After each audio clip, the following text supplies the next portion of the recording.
This is a sample footage with me walking with my ZV-10 rig and Sigma 16mm f1.4. No stabilization at all, zero stabilization. Oh, and I'm holding the camera by the lens. Let me show you with my phone. Don't even think to turn on the active stabilization on this thing. Okay, let's do it just because I care about it. Okay, and this is the same setup with the active stabilization turned on. I just don't like it. The crop is huge and some weird things are happening in the background, in the corners. This is like this. And right now I have the same ZV-10, but I'm using my Sony 18 to 135mm. This lens has optical stabilization. No active stabilization right now, just optical stabilization at 18mm. Should I use a gimbal for my Sony ZV-10 setup if I'm making YouTube videos? I don't know. The question is, how much are you walking?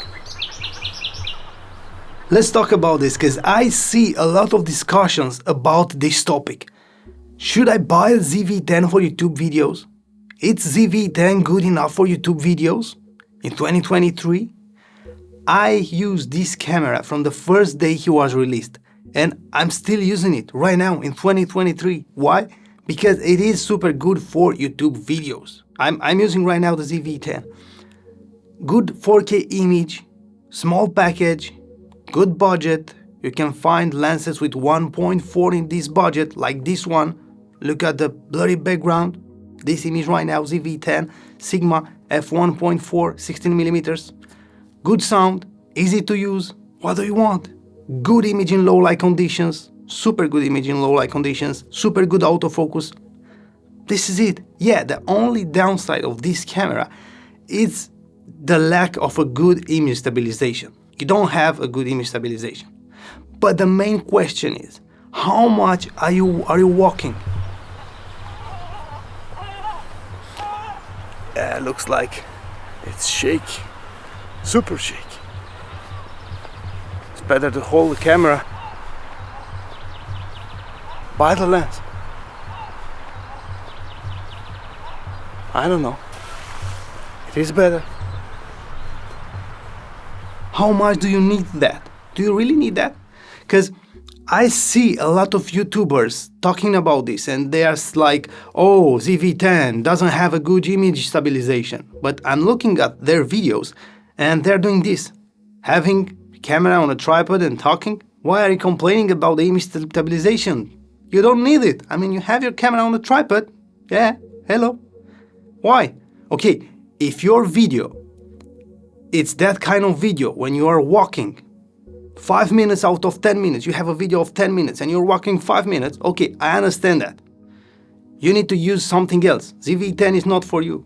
It's not for you. I'm not teaching you something right now. I just want to talk to you about my experience. We creators need to talk about our experiences, and learn from each other. This is important. This is my experience with ZV-10. And I want to talk to you about this. This is important because it is a good camera. I'm not trying to convince you to use or buy ZV-10, but you need to know what's good about this camera and what's bad. And I think we have more good things than bad things on this camera. From my opinion, in my opinion, If that's your thing, to walk and talk, walk, every day walking and talking to the camera. Okay, I understand that. I respect that. You do something else, something different, something special. You need to walk the entire video. Okay? Yeah, you can use a gimbal, but you will look like a freak on the street. Children will cry when you're passing by with your gimbal thinking like, I don't know, a robot is coming to do bad things to their mothers. I don't know. Nah. You really look like a freak using a gimbal on the street. You don't want that. You can use a GoPro. If you're a professional walking guy, I think it's better for you to use a GoPro. I mean, right now I'm using a GoPro and the stabilization on this thing, it's good. Yeah. And you will have the best sound in the world. No, I'm kidding. No. But you will have the best image possible when it comes to low light conditions. No, I'm joking. No. GoPros are the worst in low light conditions. I don't like them. No. But for this kind of shots, I think GoPros sometimes are the best, you know. You're walking, you don't need a big setup. I think it's okay. What do you think? Tell me, what do you think? It is okay, it's better, small size, bad image in low light conditions, bad sound, but good image stabilization. Yeah, if you just need to walk the entire video walking, it's okay. It's okay, you can use the GoPro. I don't like it, but you can use it. I repeat, how much are you walking? With this camera, if you want to shoot something and you learn how to hold the camera, you know, how to hold it good, you can have good image. You can do some footage with it. Yeah, a little bit of shakiness, but it is okay. You can do it. Hold the camera and shoot that thing. It's okay. If you want to walk or run, yeah, no good. Just find a place and put the camera down for a second. It's okay. Find a place and put the camera down. Cinematic shot made with iPhone. Let's have a look at Casey Neistat. When he was making a video every day, he was using Canon 70D and 80D. I had an 80D. Doesn't have any IBIS, any image stabilization, anything. The image is super shaky, but he didn't care. Why?